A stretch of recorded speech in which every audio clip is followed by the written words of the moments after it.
서울시의회와 함께 세제가 시장에 끼치는 영향과 전월세나 시민의 생활에 어떤 영향을 주고 있고 어떤 대책이 필요한가 이런 부분을 면밀하게 모니터링을 하자라고 하는 것이 오늘 함께 결의했던 핵심적인 내용 중에 하나입니다. 오세훈 시장과 이재명 정부가 함께 손잡고 제대로 된 공급 대책을 시행할 수 있도록 만들어내는 게 우리 더불어민주당 서울시당과 서울시의회의 책임이다. 이렇게 의견을 모았습니다. 자, 핵심은 이겁니다. 여당인 더불어민주당 의원 9명과 서울시 의원들 27명이 모여서요. 오세훈 시장과 정부가 협력해야 한다. 부동산 정책과 관련해서는 협력해서 같이 좀 나아가자 이런 의견을 낸 겁니다. 어제 모인 민주당 의원들의 지역구는 주로 지금 지도에서 나오고 있죠. 이 한강벨트 지역도 주로 포함되어 있고 저 위쪽으로 보십시오. 강서, 강북까지 포함이 되어 있습니다. 어제 긴급 간담회까지 열고 정부 안에 대해서 수정 건의를 해보자는 논의도 했다는 겁니다. 그러니까 지금 정부의 부동산 정책 이게 이제 앞으로 서울 민심에 좀 심상치 않은 이 결과를 초래할 수 있다라는 그런 목소리가 나오고 있는 건데 이거 이제 2년 후에 있을 총선에서 어찌 될지 모른다. 이런 걱정까지 나오고 있다고요? 네, 결국에는 더불어민주당 의원들이 이재명 정부에 요구하는 건 부동산 세제, 그러니까 조세 형평성 그리고 시장 안정을 추구하는 건 굉장히 바람직하다. 다만 이제 세금만으로 집값을 잡겠다는 건 아니기 때문에 거기에 따른 이제 금융이라든가 어떤 공급이라든가 세제 개편이 이게 같이 가야 정말 정부가 원하는 뭐 시장 안정이나 살고 계신 그런 분들을 보호할 수 있는 정책으로 나아갈 수 있지 않겠냐. 결국 두 마리 토끼 시장 안정을 어떻게 이룰 것인가 아니면 어떻게 그 시수요자를 보호할 것인가 네. 이거에 대해서 중점으로 얘기를 나눴던 것 같고요. 그래서 아마 핀셋 정책 4.7%의 네. 이제 핀셋 정책을 발표한 게 아닌가 싶습니다. 그래서 뭐 20억 이하는 종합부동산세를 이제 부과하지 않고 이제 20억, 30억은 오히려 줄어들고 40억 이상 초고가 주택에만 이제 세금이 약간 늘어나는 형태.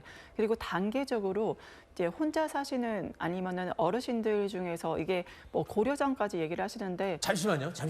지금 어제 민주당 의원들의 목소리, 네네. 우려의 목소리가 나왔다는 게 지금 이게 핵심이거든요. 네네네. 그러니까 지금 정부의 부동산 정책, 그러니까 세금 가지고 잡아보겠다라고 했던 이번에 발표된 그걸로는 서울 민심이 지금 심상치가 않다라고 여당 의원들 9명이 모여서 서울시 의원 27명까지 모여서 같은 목소리를 낸 거잖아요. 그러니까 서울시 정책과 정부의 정책이 부딪힐 게 아니라 좀 잘해보자, 같이 해보자 이런 목소리가 나왔다는 게 지금 포인트잖아요. 네, 맞습니다. 그래서 이제 공급도 정말 잘 해야 되고 서울시와 상의를 해서 오세훈 시장과 상의를 해서 공급도 잘 해야 되고 정부 차원에서 금융도 잘 보좌를 해야 되고 말씀하신 세제까지도 이게 트리오로 해서 같이 이루어질 때 실질적으로 정부가 원하는 목적을 달성할 수 있다. 이런 것들 정말 좀 해달라. 네. 그리고 서울시와도 논의를 잘 해달라라는 부탁이 있었던 것 같습니다. 그 부탁을 한 이유는 결국 그거잖아요. 지금 부동산 정책이 좀 문제가 있다라는 거를 인정하는 거 아닌가요? 근데 사실은 지금 의원들 입장에서는 네. 이번 부동산 정책이 종결적인 부동산 정책이라고 보기는 어렵습니다. 그러니까 여러 부동산 정책 제일 중요한 중에 공급이 일부 아직 안 나왔으니까요. 그러니까요. 네. 근데 이제 사실은 지금 시장 상황이 좋지가 않은 거죠. 그러니까 주택 가격이 계속 오름세에 놓여 있고 게다가 이제 전세나 월세 같은 경우에도 서울도 한 지난 5년간 월세 상승률 보면 상당히 가파르게 올랐습니다. 네. 그리고 전세의 경우에도 전세 임대업자의 재정 건전성이 좋지 않으면 전세 매물로 들어갈 임차인이 거의 없어요. 왜냐하면 보증보험을 들지 못한 채로 들어갔다가 전세 사기를 당할 경우 돈을 완전히 잃어버리기 때문에 그런 상황이 되면서 사실 월세나 전세 상황이 안 좋은 상태였습니다. 네. 그 상태에서 지금 이번에 발표한 것은 사실은 양도소득세와 보유세와 관련된 것이에요.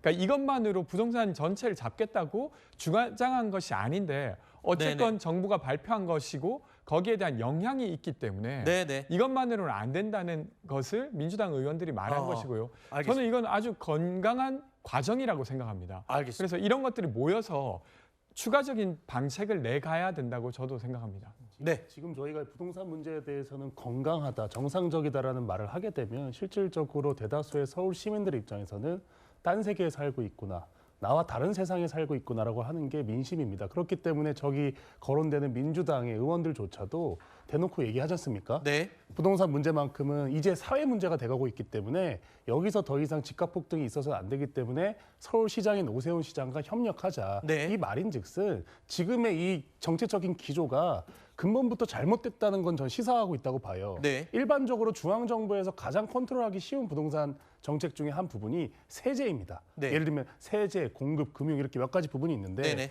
이 세제 부분에 있어서 지난 1, 2년간 이재명 정부에서 지속적으로 잘못된 방향성을 가져왔어요. 네.